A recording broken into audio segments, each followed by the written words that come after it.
Intelligence Committee. Congressman Himes, you were among the very first to see this video as a leader of the Intelligence Committee.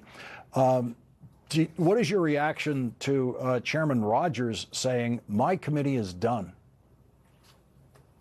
Well, there's a very good chance that the United States military, in the case of these two individuals who, again, were, let's stipulate that they were drug runners, but, they had just had a huge piece of munitions go off. Their boat had been destroyed. They were clinging to a piece of wreckage in the middle of the ocean.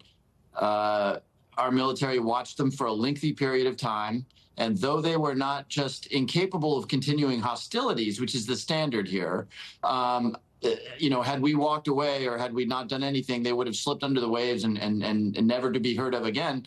The decision was taken to kill them. So you ask about the chairman. The United States military, depending on whether you believe that this war is authorized or not, either murdered two individuals or committed a war crime. That's, by the way, by the Pentagon's own standards for what a war crime is, where the standards say that if you attack somebody who has been shipwrecked, that is a war crime. So the fact that the Republican chairman of this important committee has decided that there's nothing to see here, folks, all I can say is he's dead wrong. And number two, the other thing I want to say is the American public needs to see this video. Jason Crow, who you just interviewed or featured there, is a combat veteran. I've seen a lot of these videos over the years, and this was very, very different. This wasn't taking out a bunch of guys with AK-47s on their way to do something terrible. This was two guys who were completely distressed, without any ability to continue hostilities against anybody, and we killed them. So, Congressman, they watched this for a number of hours after the. You tell me, how much time transpired between the first missile strike and the second one? Yeah, I don't want to get into super specific details because there are reasons why some of that stuff is classified, but I will tell you that it was a lengthy period of time. It was not the fog of war, as the Secretary of Defense tried to say. There was a lot of time. More than 5 minutes, more than 10 minutes, more than 15 minutes in which our surveillance watched these two individuals. They didn't, and we know absolutely clearly that they did not have weapons. They did not have a radio. Admiral Bradley suggested that, yeah, well, maybe they might have dived under the wreckage and found a radio to call a boat, and we're not quite certain that they were there. So, I mean, to answer your question, we watched these two. This is part of the reason that the video is so grim. It wasn't quick. We watched them for a long time. Apparently, there were discussions in the Pentagon with lawyers and others, and after a lengthy period of time, they decided to kill these two individuals. So one way of putting it is they lost patience. They were watching two people in the ocean who, as you pointed out, were on their way to drowning. That's what was going to happen. They weren't going to make it to shore.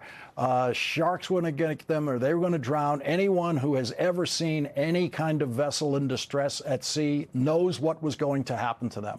They could have just watched that. They could have watched that for hours on end. Or they could have waited for this so-called rescue boat of their co-conspirators to show up and then maybe taken a shot at that one, if that's the way they wanted to approach it.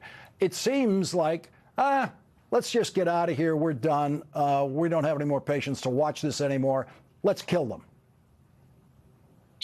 Well, Lawrence, under the law, there is a legal requirement in a situation like that to render aid, okay? And in fact, am I crazy to say that? No, I'm not. You know why I know I'm not crazy to say that? Because several weeks later, in exactly the same situation, you had two drug runners in the water, and as you will recall, in that later, and I suspect later means after lots of consideration over what they had done in the boat strike that we're talking about, they rescued the two individuals, right?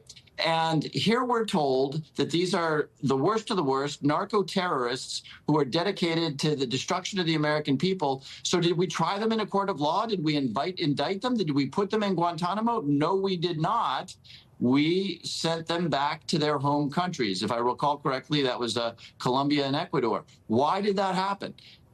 They rescued them in that instance, I think, because they thought twice about what they had done in the September 2nd strike. And oh, by the way, sent them to their home countries, because the last thing the administration wants is to have these guys testifying in courts and their lawyers saying, what is the authority to do what you're doing here?